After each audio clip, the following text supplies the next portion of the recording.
نحمده ونصلي ونسلم على رسوله الكريم واشهد ان لا اله الا الله واشهد ان محمدا عبده ورسوله اما بعد فاعوذ بالله من الشيطان الرجيم بسم الله الرحمن الرحيم كنت كنزا مخفيا فاحببت ان اعرف فخلقت الخلق صدق اللہ العظیم۔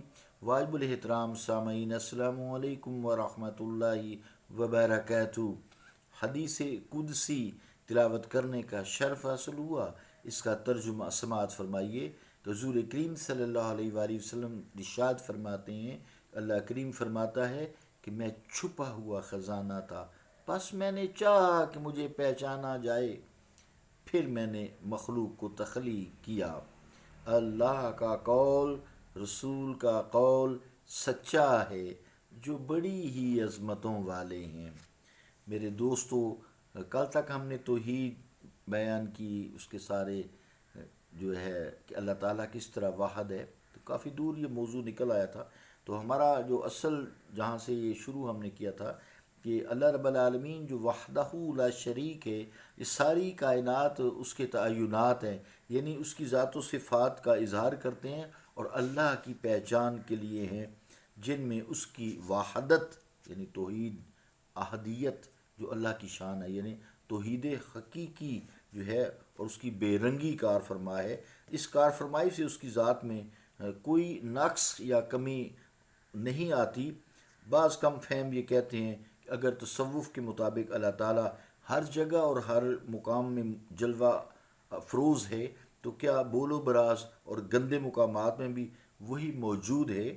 تو ان کی اس ناعقلی کہہ سکتے ہیں، غلط فہمی، نافہمی، جہالت، کم علمی کی دلیل یہ ہے جو اس سے وہ سمجھ سکتے ہیں، اور جو وہ توحید کو یا وحدت الوجود کو یا وحدت الوجود کو سمجھ نہیں سکے، کہ جب وہ سمجھیں اس بات سے، اس مثال سے، کہ جب سورج چمکتا ہے، طلوع ہوتا ہے، تو اس کی کرنیں مساجد اور دیگر مقامات مقدسہ پر بھی پڑتی ہیں، اور پھر جو ہے وہ گندگی کے ڈھیروں پر بھی پڑتی ہیں۔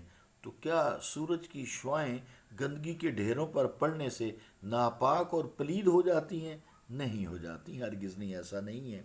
اگر شعاع آفتاب کثیف اشیاء پر پڑنے کے باوجود ناپاک نہیں ہوتی، تو کیا وہ ذات جس نے سورج اور اس کی دھوپ کو تخلیق کیا ہے، اس شعاع کو تخلیق کیا ہے، اپنے اچھے برے تعینات پر جلوہ فرمائی کے باوجود آفتاب کی طرح پاک و صاف نہیں کہلا سکتی؟ کہلا سکتی ہے، پاک رہتی ہے۔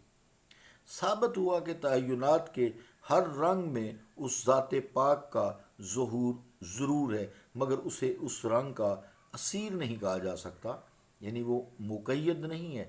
اپنی ذات پر وحدت سے کی اکائی سے رہتے ہوئے وہ ہر چیز میں جلوہ افروز ہے، لیکن اس کی کوئی صفت کسی چیز میں حلول نہیں کرتی، حل نہیں کرتی۔ یہ عقیدہ کفر ہے کہ اللہ تعالیٰ کی ہر چیز میں جو ہے، جیسے عیسائی کہتے ہیں حلول ہے عیسیٰ میں، ایسی بات نہیں ہے علیہ السلام۔ رنگوں میں وہ چونکہ بے رنگ ہے، یہ بات کر چکے ہیں، اس میں ظہور کے باوجود اس کی شان بے رنگی بدستور قائم ہے۔ جیسے بجلی کی مثال دی تھی کہ بجلی کے آگے جتنے بھی رنگ کے بلب کنیکٹ کر دیں، بجلی بے رنگ ہی رہتی ہے، لیکن وہ بلبوں کو جو ان کا رنگ ہوتا ہے ان کو اس رنگ سے نواز دیتی ہے۔ اس لیے یہ اللہ رب العالمین خود بے رنگ ہے، صبغۃ اللہ، اللہ کا رنگ، ومن احسن صبغۃ ونحن لہ عابدون۔ تو ہم تو اسی کی عبادت کرنے والے ہیں۔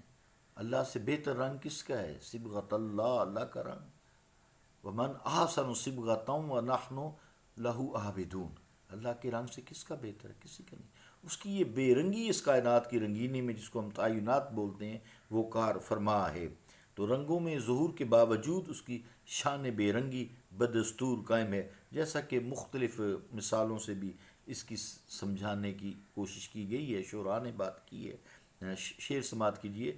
یک چراغ اس دری خانہ کے از پرتوئے آں، یک چراغ اس دری خانہ کے از پرتو عام، ہر کجا می نگری انجمنے ساختہ انند.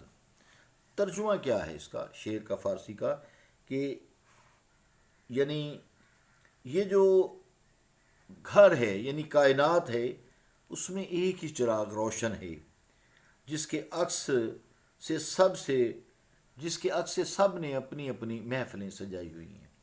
تو یہ وحدہ لا شریک ایک ہی ہے، جس سے ہر طرف چہک مہک ہے، رنگینیاں ہیں، کائنات کی خوبصورتی ہے. وہی ایک ذات ہے رب العالمین، جس کا نام ہے، وہی ہمارا معبود ہے، وحدہ لا شریک ہے. تو یہ اس طرح یہ ساری اس کی ذات و صفات جو ہے کائنات کی ہر چیز سے اس کا اظہار کر رہی ہیں. صلی اللہ تعالیٰ علی رسول خیر خلقہ محمد وعلی آلہ وصحبہ اجمعین برحمتک یا ارحم الراحمین.